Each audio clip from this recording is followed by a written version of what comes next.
जगत गुरु रामभद्राचार्य का बड़ा बयान सामने आ गया है। 2024 का लोकसभा चुनाव बीजेपी जीतेगी, ये जगत गुरु रामभद्राचार्य की तरफ से कहा गया। बीजेपी को 350 से ज्यादा सीट मिलेगी, ये कहा गया उनकी ओर से। इसका चुनाव जीत जाएंगे महाराज। 350 सीट से ऊपर आएगी। महाराज अयोध्या बदल गई है, अब बदल गई है, आप भी बदल गई हैं। बिहार से आई हूँ, बिहार से प्रभु का बड़ा गहरा नाता है। बिहार से पर नीतीशवा नहीं बदला है, बस। चले आइए सामने। राहुल बदलेगा? नहीं बदलेगा।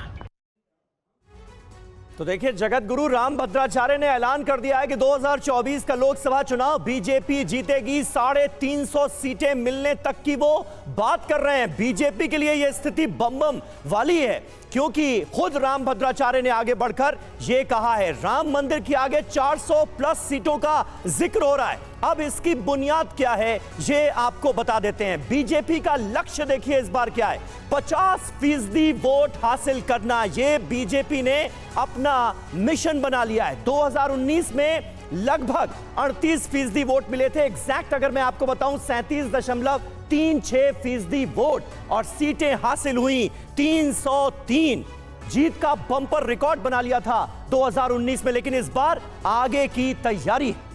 जी हाँ समीर, और अगर इस बार 50% वोट मिल गए तो क्या होगा? 100 प्लस सीटें जो हैं वो बीजेपी की बढ़ जाएंगी, ये टारगेट है। और अगर ऐसा हुआ तो आंकड़ा 400 प्लस के पार पहुंच जाएगा। यही टारगेट, यही लक्ष्य बीजेपी की ओर से रखा गया है। तो ये एक तरह से बड़ी रणनीति है बीजेपी की ओर से। राम मंदिर की प्राण प्रतिष्ठा के बाद अब आते हैं लोकसभा चुनाव पर, क्योंकि इसी को लेकर अब रणनीति बनेगी, चाहे वो इंडिया गठबंधन की तरफ से हो या फिर बीजेपी की ओर से हो। हमारे साथ तमाम खास मेहमानों का एक पैनल जुड़ गया है बहस करने के लिए। हमारे साथ अनिला सिंह जी जुड़ गई हैं, बीजेपी की प्रवक्ता। हमारे साथ राजेश जोशी जी जुड़ गए हैं, राजनीतिक विश्लेषक के तौर पर।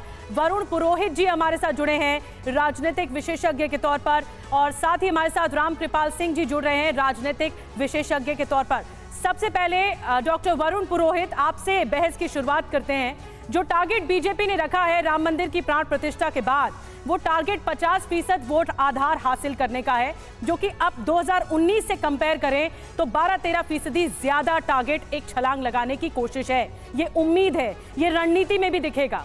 कैसे कांग्रेस और बाकी दल या इंडिया गठबंधन के दल स्ट्रैटेजी बनाएंगे बीजेपी से लड़ने के लिए?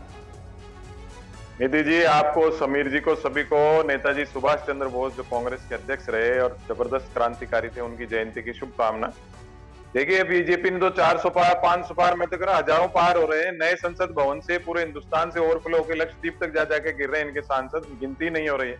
राम मंदिर, श्री राम भगवान ने कभी भी राजनीति को और धर्म को, आस्था को साथ में नहीं मिलाया। आपने प्रूव कर दिया कि ये धर्म और आस्था के पीछे छुपके ही चुनाव लड़ना चाहते हैं। 10 साल की अपनी उपलब्धियों पे चुनाव नहीं लड़ना चाहते। श्री राम जो सत्ता के कभी उन्होंने लालच नहीं किया, 14 वर्ष तक वनवास भोगा, ये सत्ता के भूखे आ गए। तो ये इस अडवाणी जी, अटल जी टाइम तो है नहीं, पार्टी विद द डिफरेंस तो है नहीं, मोदी सेंट्रिक बीजेपी है। तब श्री राम भी लेंगे, श्री कृष्ण भी लेंगे। अब महंगाई, बेरोजगारी, महिलाओं पर बढ़ते अत्याचार, विभिन्न जो सामाजिक समस्याएं हैं, वो श्री राम भगवान की मर्यादा आदर्शों का उल्लंघन है, वो भी इनको है। तो ये देखिए, आप ये देखिएगा। ठीक है।